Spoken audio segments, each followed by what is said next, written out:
स्थलों पर वहाँ कुछ ना कुछ अपना अंश जरूर छोड़ कर गए। जी। आओ नहीं, वो मैंने बता तो दिया था इन्हें। वो आगे।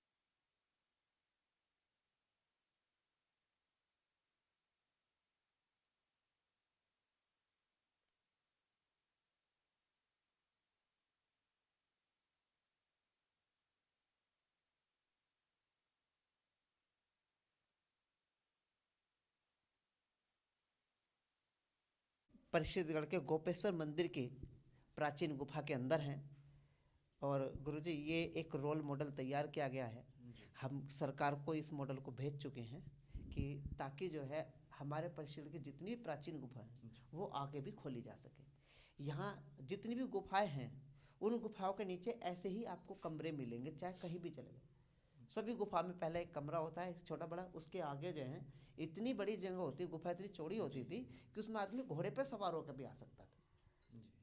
ये गुफा एक रोल मॉडल इसलिए बनाया गया कि हम चाहते हैं कि हमारे परिसर की जितनी भी गुफाएं हैं वो कुछ स्तर तक जहाँ तक भी खुल सकती हैं खुलनी चाहिए, ताकि जो है इनका सौंदर्यकरण करा के इस तरह का रूप दिया जा सके। तो ये गुरुजी बाबा नित्यानंद जी अच्छा, ये हैं। बाबा नित्यानंद नित्यानंद जी। जी, और इन्होंने यहाँ बैठकर तपस्या करी थी। तपस्या की अच्छा, है। ये उनकी हाँ, तपोस्थली ये है। तपोस्थली है। और ये 1918 सन 1918 में उन्होंने यहाँ तपस्या ये की। लंगोटी वाले बाबा और के नाम से भी मशहूर थे ये। अच्छा।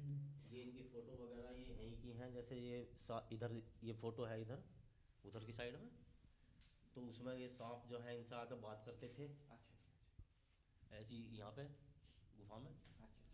बहुत सिद्ध पुरुष थे बाबा नित्यानंद, और उनके बारे में बहुत सारे साहित्य छपे हैं, सब लोग उनके बारे में जानते हैं। और आज भी उनके शिष्य यहाँ जो हैं सत्संग वगैरह करते हैं। हाँ जी। ये बहुत महान संत रहे हैं। मोदी नगर से आते हैं। अच्छा। अच्छा। और ये जो हम कोशिश कर रहे हैं कि ये गुफाएं अगर बनेंगी तो हमारा परिषदगढ़ एक विश्व पर्यटन स्थल पर बहुत अच्छे स्तर पर चमक सकता है। अच्छा, और भी स्थान के दर्शन करेंगे यहाँ अपन? और भी स्थान है, अभी आपको मैं जो दिखाऊंगा वो बहुत महत्वपूर्ण स्थान है जहाँ गंगा माता और शांतनु जी का विवाह हुआ था। अच्छा। बहुत ही महत्वपूर्ण है। और चलते हैं वहीं दिखाते हैं आपको।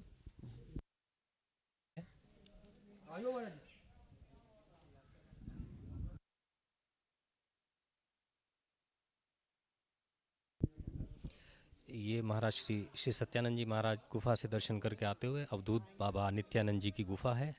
इसमें नित्यानंद जी महाराज तपस्या किया करते थे।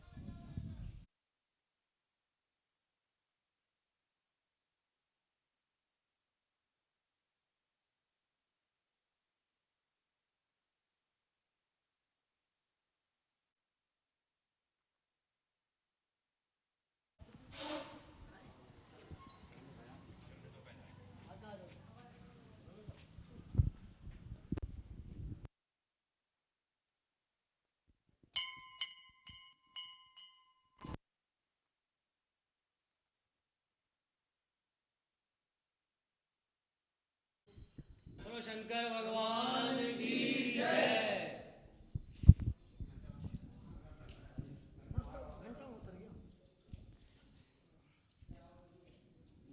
बता दो जो बोलना मुझे।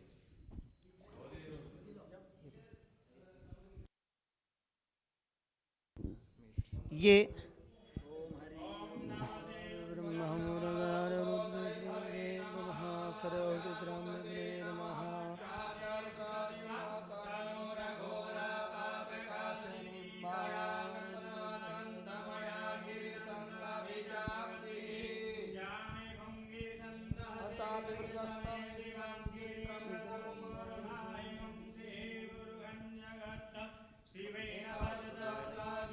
मंत्र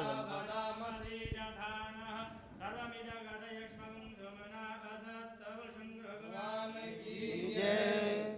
ये स्थान अति महत्वपूर्ण स्थान जहाँ पर गंगा माता और शांतानु जी का विवाह हुआ था, ये वही पवित्र स्थान है। और यहाँ पर कभी एक छोटा सा शिवलिंग था, और उस शिवलिंग के अंदर से दूसरा शिवलिंग बना हुआ था। इसकी इस महान विशेषता भी है। और ये भी कहा जाता था कि जब हमारे यहाँ स्वतंत्रता के संग्राम की ज्योत जली तो यहाँ सबसे पहली बैठक इसी स्थान पर हुई थी 1857 में। शांतानु और गंगा माता इतनी दूर से यहाँ विवाह करने क्यों आए, उसके पीछे भी एक कारण था। वो यहाँ पर जो ऋषि याज्ञवल्क्य थे वो यहाँ तप किया करते थे, तो उन्होंने ही इस स्थान को पवित्र बनाया था। तो उन्हें जब जानकारी मिली कि ऐसा स्थान है तो उन्हें बेहतर लगा कि विवाह के लिए इससे अच्छा स्थान कोई नहीं हो सकता, इसलिए इसी मंदिर में उन्होंने जो है विवाह किया था, गंधर्व विवाह किया था। आइए और इसी के पास में मंदिर हाँ गुरुजी आप बताइए। ये गुरुजी जो है यही मंदिर में निवास करते हैं और ये स्थान जो है, आपका नाम क्या है? महेंद्र गोपाल दास जी महाराज। और यहाँ दिल्ली का एक बोला जाता है हरिहर उदासीन अखाड़ा आश्रम, ये वही स्थान है। यहाँ पहले से ही यहाँ उदासीन अखाड़े के अंतर्गत ही ये स्थान आता है। और यहाँ सामने भगवान श्री चंद्र भगवान जी हैं, सब लोग ये उदासीन संप्रदाय जो है इन्हीं के नाम से स्थापित की हुई है। हमारे सुखदेव जी महाराज वे भी उदासीन संप्रदाय से आइए आपको अब यहाँ पास में एक मंदिर है, मठ मंदिर हम उसे बोलते हैं, जिसका परिषदगढ़ के इतिहास से बहुत गहरा संबंध है। महाकालम ओंकालम अमलेश्वरम परल्लम वैद्यनाथम च नागिन्नम हेम शंकरम शेदबन्धेतु रामेशम नागेशम द्वारकावने वांगसु विश्वेशम त्र्यंबकम गौतमी तटे हिमालये तु केदारम घोषमेशम च शिवालये तानि ज्योतिर्लिंगानि प्रातः सामे पठे नरा सप्तजन्म कृतं पापं स्मृति विनश्यति। तपस्या का एक महत्वपूर्ण स्थान तो था ही। ये स्थान जो है यहाँ जो दूर दूर के लोग बच्चे जो हैं शिक्षा अध्ययन ग्रहण करने आते थे। यहाँ इसको इसलिए मठ मंदिर बोलते हैं। और इसी का एक स्थान हो रहा है, ये दो भागों में विभाजित है। इसका दूसरा हिस्सा बोलते हैं बाड़ा, यानी कि तो बाड़ा, लेकिन बाड़े का मतलब बाहर आया, यानी जहाँ से हम बाहर से अंदर आते हैं, यानी प्रवेश द्वार। इसी का वो एक स्थल था। लेकिन यहाँ पर गौशाला और शिक्षा अध्ययन करने का सबसे महत्वपूर्ण स्थान, पूरे इस क्षेत्र का सबसे बड़ा स्थान था। ये पहले गुरुकुल था जी। ये गुरुकुल था, इसको मठ बोलते थे। और यहाँ से दूर दूर के जो शिक्षार्थी थे शिक्षा ग्रहण करते थे। अच्छा गुरुकुल जी, एक बात और बताइए, ये जो बाबा का स्वरूप है, ये मूर्ति प्राचीन है? ये बहुत प्राचीन मूर्ति है। और यहाँ पर इस जितना ये शिवलिंग है, इस शिवलिंग के बाद एक यही प्रतिमा ऐसी है जो काफ़ी प्राचीन लग रही है। और यहाँ पर समय समय पर ऋषि आते हैं, तपस्या करते हैं। अब भी काफ़ी लोग बाहर से, और यहाँ पर जो गौशाला की जो परंपरा है वो आज भी चली आ रही है। यहाँ छोटी सी गौशाला बनाई हुई है, यहाँ जहाँ कुछ गाय समय समय पर आती रहती हैं। आइए दिखा दें थोड़ा गाय आपको भी, यहीं पास में ही है गौशाला का छोटा सा। भी ये यहाँ जो पहले से यहाँ गौशाला का स्थान था, उसको अभी अस्तित्व में लाने के लिए प्रयास किया गया। और यहाँ जो कुछ यहीं के आसपास के निवासी हैं जो इसकी देखरेख करते हैं, माननीय धर्मवीर जी और जो इसकी देखरेख करते हैं। और यहाँ वर्ष में एक जागरण का आयोजन किया जाता है गौशाला की ओर। हाँ, गौशाला की ओर से। और गौशाला के सेवा में सब लोग आपस में सेवा करते हैं। काफ़ी बड़ा स्थान है, पीछे भी इसका है बचा हुआ है। और यहाँ विद्या अध्ययन करने के लिए बहुत दूर से बच्चे यहाँ आते थे, शिक्षा ग्रहण करते थे। अभी चल रहा है जी यहाँ? नहीं, अब नहीं चल रहा है। फिलहाल एक गौशाला का अस्तित्व बचाने के लिए यहाँ कुछ गाय यहाँ मौजूद हैं, और जिसकी सेवा आसपास के लोग सब मिलकर करते हैं इसका सेवा। अच्छा, और भी स्थान है? हाँ, यहाँ और भी स्थान है। एक यहीं से पास में एक सुभाष चौक पड़ता है, वहाँ एक छोटा सा मंदिर, लेकिन महत्व बहुत है उस मंदिर का। आइए अभी आप वहीं चलते हैं, जहाँ बहुत ही खास स्थान माना जाता है नगर का।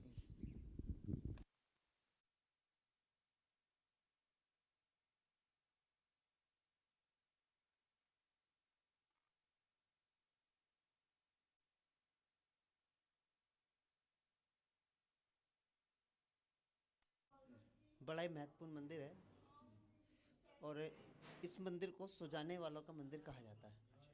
ये एक बड़े व्यापारी थे, और यहाँ जो प्राचीन कलाकृति थी, ये गंधार कला का सबसे बढ़िया नमूना था। गंधार कला उस टाइम पे बहुत प्रसिद्ध थी।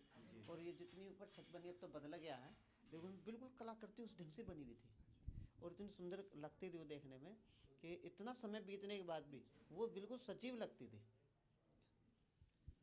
ओम ब्रह्म मुरारी सुराचित लिंगम निर्मल भासित शोभित लिंगम जन्मज दुख विनाशक लिंगम तत्प्रणमामि सदा शिवलिंगम। बोले 12 ज्योतिर्लिंग भगवान की जय।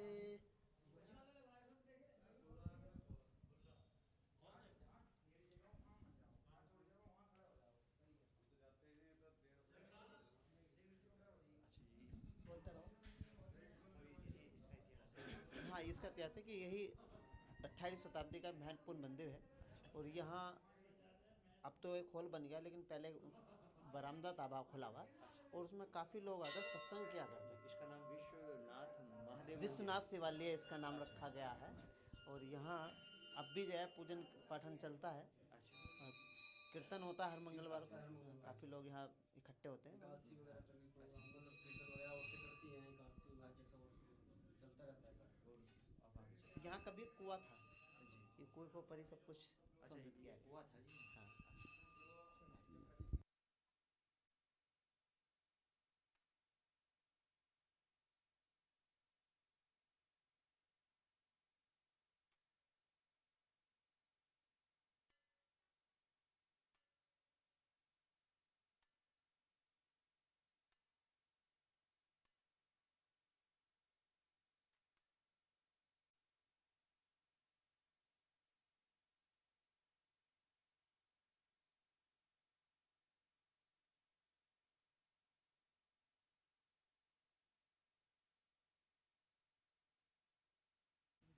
ये प्राचीन स्थान महादेव मंदिर अपने आप में बहुत बड़ा इतिहास इस मंदिर का है। यहाँ दूर दूर से संत ऋषि आकर ठहरते थे और तपस्या किया करते थे। सन 1912 में यहाँ पर पहली बार एक महासंगम हुआ, जिसमें दूर दूर से कई देशों के लोग यहाँ पहुँचे और इसको विकसित कराया। काली पलटन का मंदिर बोला जाता है, उसी तरह से ये परिषदगढ़ का काली पलटन यानी महादेव मंदिर है। और 1857 की क्रांति का सबसे बड़ा जो समागम हुआ, सब लोग इकट्ठे हुए थे, यही होते थे, यही उनकी मीटिंग होती थी। और यह अति प्राचीन, इसकी जो जानकारी मिली है कि ये ईसा पूर्व 7000 साल पुराना ये मंदिर है। ईसा पूर्व यानी कि 7 और 2 9000 साल के करीब जो है इसका वर्णन यहाँ प्राप्त होता है। प्राचीन में अति प्राचीन मंदिर है। इसके यहाँ पर खुदाई से प्राप्त शिवलिंग और नंदी की प्रतिमा जो यहाँ खुदाई से प्राप्त हैं, आइए उनके हम आपको दर्शन कराते हैं। इतना प्राचीन हो चुका है कि आप देखिए कभी कितना बड़ा होगा, लेकिन आज ये छोटा सा रह गया है। बिल्कुल वही जिस तरह से मेरठ में काली पलटन का मंदिर है, वहाँ भी छोटा सा शिवलिंग है, बिल्कुल उसी तरह से ये भी छोटा होता चला गया। कभी बहुत बड़ा होगा, क्योंकि पत्थर जितना प्राचीन होता जाता है उस वो जो छोटा होता चला जाता है, घिस जाता है वो। तो ये शिवलिंग इसी प्राचीनता को दर्शा रहा है कि कितना प्राचीन ये मंदिर है। और इसकी जो पुरातत्वविद हैं, इसकी उम्र लगभग 9000 साल बता चुके हैं। ईसा पूर्व 7000 ईसा पूर्व 2000 ये हाँ ही जय। क्या है?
ये लगवाया था, सब तोड़ दिया।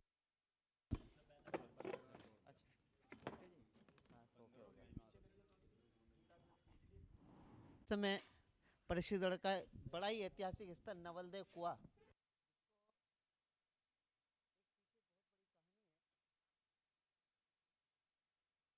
नवलदेव का कूप, जो परिषदगढ़ के इतिहास का बहुत ही महत्वपूर्ण स्थान, नागराज वासुकी और अभिमन्यु का बहुत गहरी मित्रता थी और उन्होंने वादा किया था कि अगर हमारे संतानें होगी तो हम जो है वैवाहिक संबंध बनाएंगे बच्चों के। उन बच्चों का विवाह करवा उन दोनों का विवाह करा देंगे अभिमन्यु और वासुकी में। लेकिन जब वासुकी की पुत्री हुई तो वासुकी को ये शायद गवारा नहीं हुआ कि मुझे अपना सर नीचा करना पड़े, तो उन्होंने